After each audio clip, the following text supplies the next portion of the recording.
my baby girl is remaining in foster care, even though her grandparents were approved in early February. And so I've been doing a lot of research on my own, and I thought that family was supposed to be preferred over foster care.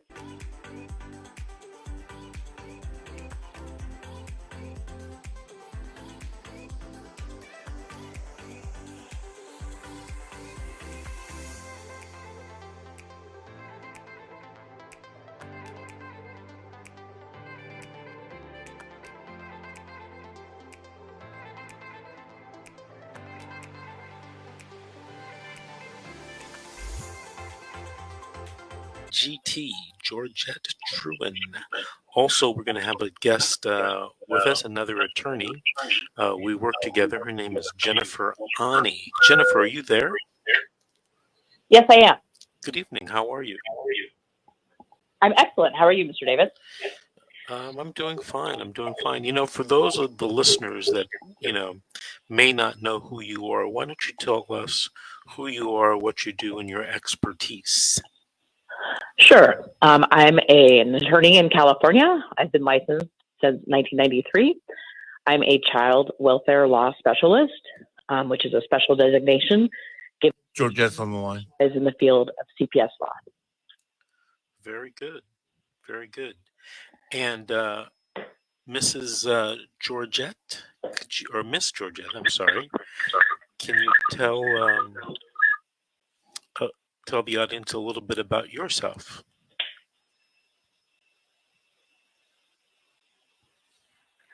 I can't hear you. Can you hear me now? Yes.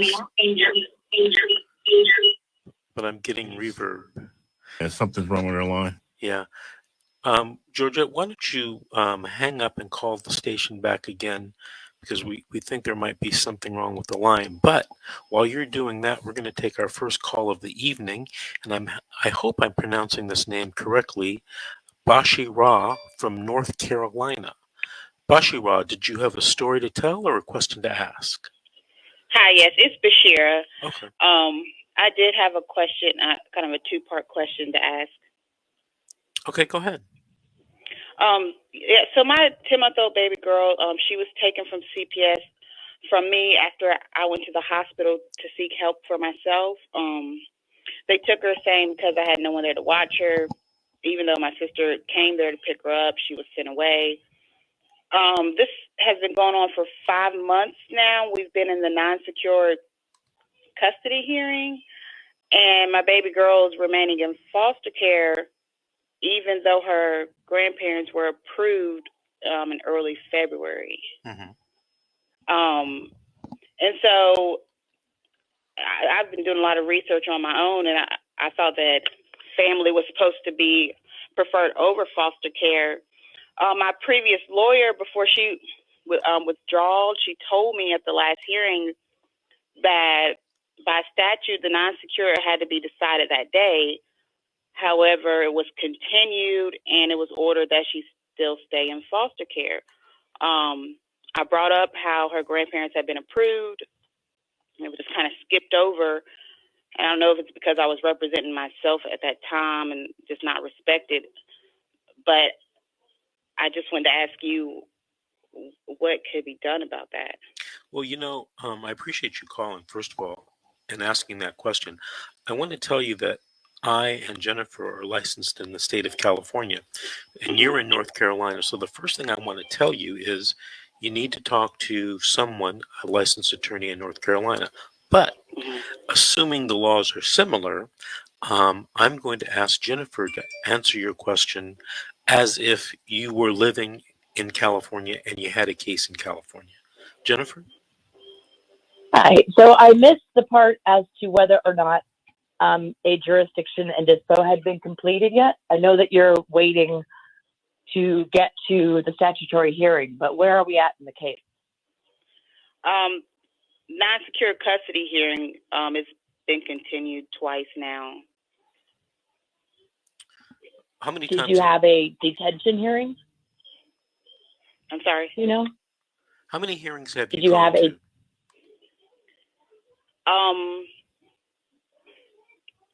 It's been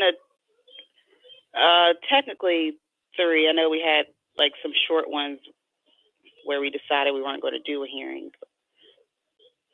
Okay. Okay, so statutorily, you're entitled to have a hearing within so much time, and I'm not sure what it is in North Carolina. In California, if a parent does not waive time, they're entitled to have a jurisdiction hearing within 15 days if the child is out of home. Your question really goes more to why can't we have the child with grandma? Is that correct? Yes. While we're waiting. Exactly. And so has the agency or the social worker done, have they met with your mother? Have they had an interview with her? Have they done anything with the grandmother? Yeah, they did a home study. She was approved. That's why I'm not sure why she's remaining in foster care. I brought it up. I would agree with you. Mm-hmm. I would agree with you. If she is approved, she has an approved home study, then there's no reason why they shouldn't have the child in her care. What you would want to do is something called a relative placement motion to put the issue squarely in front of the court. That's what I would recommend. So you probably have an attorney, either a court-appointed or a private attorney that you've hired. You need to talk to him or her and suggest what Jennifer has just mentioned and see if in your state you can make that type of relative placement motion. Okay. Okay. I will bring that to her. And also the second part of my question was, I've had a lot of support from the group. This group, Operation Stop CPS, they've been protesting and spreading awareness of my story. They were actually at one of the open hearings, and they were asked to leave. And recently there was a proposed order that I cannot speak to the public about my story, post on social media, or talk to any interest groups or the news. I mean, it hasn't been ordered yet, but isn't that a violation of my rights?